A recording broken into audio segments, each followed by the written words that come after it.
날이 밝으면서 해산 작전에 들어갔습니다. 현재 상황 알아보겠습니다. 광화문 사거리에 나가 있는 중계차 연결하겠습니다. 이성일 기자 전해주시죠. 네, 밤새 청와대 인근에서 경찰과 계속해서 충돌했던 시위대는 지금 이 시각에도 서울 시내 곳곳에서 경찰과 대치를 계속하고 있습니다.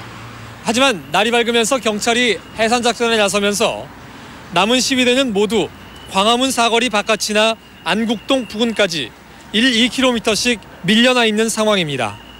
해산 작전 과정에서는 시위대 수십 명이 연행됐고 부상자도 수십 명에 이르는 것으로 알려지고 있습니다. 경찰이 해산 작전에 먼저 나선 곳은 효자동 지하철 3호선 경복궁역 인근입니다.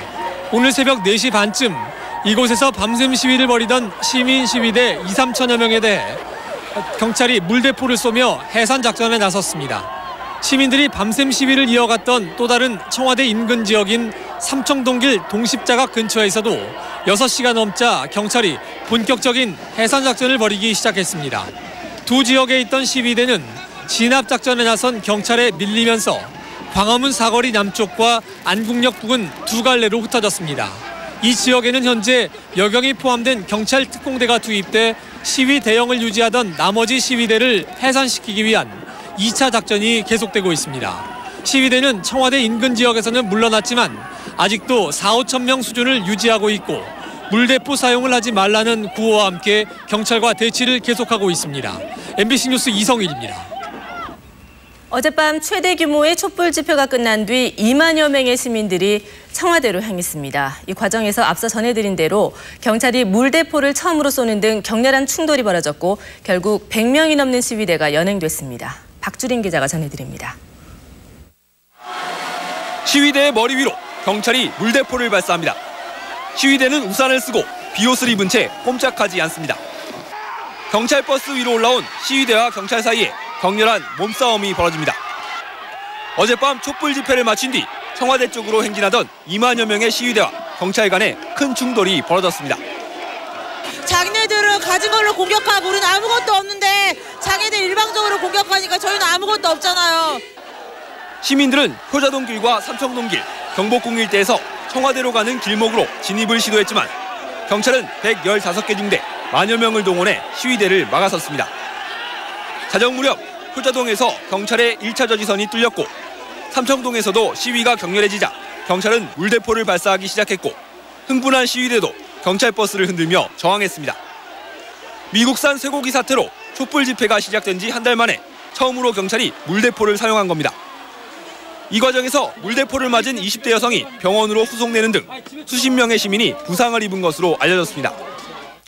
어제 낮부터 오늘 새벽까지 모두 100여 명의 시위대가 연행됐으며 새벽 4시 반부터는 경찰이 삼청동 일대에서 강제 연행하기 시작했습니다. 이에 따라 어젯밤과 오늘 새벽 연행자 수는 훨씬 더 늘어날 걸로 보입니다. MBC 뉴스 박주린입니다. 어젯밤부터 시작된 밤샘 시위에서는 미국산 쇠고기 반대뿐만 아니라 현 정부 실정에 총체적으로 반대한다는 구호의 목소리가 높았습니다. 거리 시위가 일주일을 넘기면서 시위 양상도 점점 달라지고 있습니다. 임명현 기자입니다. 어젯밤 8시 반 촛불 집회에 참가한 시민들은 서울광장을 떠나 거리 행진에 나섰습니다. 청와대로 향하는 길인 세종로를 경찰이 막자 시민들은 우회로를 통해 1시간 만에 청와대에서 수백 미터 거리인 경복궁 일대까지 곧바로 접근했습니다. 청와대로 가는 길이 막히면 명동이나 신촌 등으로 향했던 지난 시위와는 달라진 모습이었습니다. 지금까지 흘러온 어떤 과정들이 어떤 국민을 조금이나 생각했다면 이전에 끝났겠죠. 근데 도대체 이 정부는 이 국민을 생각하지 않는다고 생각이 듭니다. 정부 정책에 대한 실망이 커지면서 집회 구호도 더욱 반정부적으로 변했습니다. 정부가 미국 쇠고기 수입 고시를 강행한 것은 물론이고 반대 여론이 압도적인 대우나 추진과 의료 산업화 정책, 공기업 민영화 등을 고집해 서민들을 불안하게 하고 있다는 주장입니다. 광우병이라던가 의료 민영화라던가 대우나라던가 모든 문제를 좀 국민들의 말을 들어줬으면 좋겠어요. 특히 경찰이 시위대 해산을 위해 물대포를 쏘는 등 강경 진압을 할 때마다 반정부 구호는 더 거칠어졌습니다.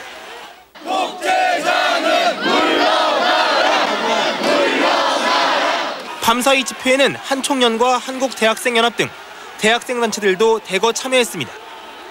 광우병 국민대책회의는 6월 첫째 주인 이번 주도 촛불 집회와 거리 시위를 계속할 방침이라고 밝혀 파장이 어디까지 커질지 주목됩니다. MBC 뉴스 임영현입니다. 청와대는 시위 상황을 시시각각 보고받으면서 밤새 비상근무를 했습니다. 청와대 상황 알아보겠습니다. 박범수 기자. 네, 박범수입니다. 네, 상황 전해주시죠. 네, 어젯밤부터 비상근무에 돌입한 청와대는 여전히 시위 상황을 예의주시하고 있습니다. 청와대는 경호처를 중심으로 남아있는 시위대가 청와대로 기습 진입하지 않도록 비상경계태세를 유지하고 있습니다. 특히 새벽이 되면서 시위대의 규모가 줄긴 했지만 335 흩어진 시위대가 청와대 바로 앞까지 기습적으로 진입할 가능성도 배제할 수 없다고 보고 경계에 만전을 기하고 있습니다. 청와대는 대규모 시위대가 청와대를 직접 겨냥하면서 행진을 시도했다는 것에 당혹감을 감추지 못하고 있습니다. 그리고 쇠고기 파문뿐 아니라 새 정부의 다른 정책들 전반에 대한 반정부 시위의 성격을 보이고 있는 데 대해서 민정수석실과 정무수석실 관계자들을 중심으로 대책을 수구히 하는 모습입니다. 이명박 대통령은 오늘 새벽 시위 상황을 보고받은 것으로 알려졌습니다. 이 대통령이 청와대를 향한 대규모 밤샘 시위에 어떤 반응을 보였는지는 아직 전해지지 않고 있습니다. 하지만 민심 수습을 위한 인적 쇄신 방안을 심각하게 고민하고 있는 것으로 알려졌습니다.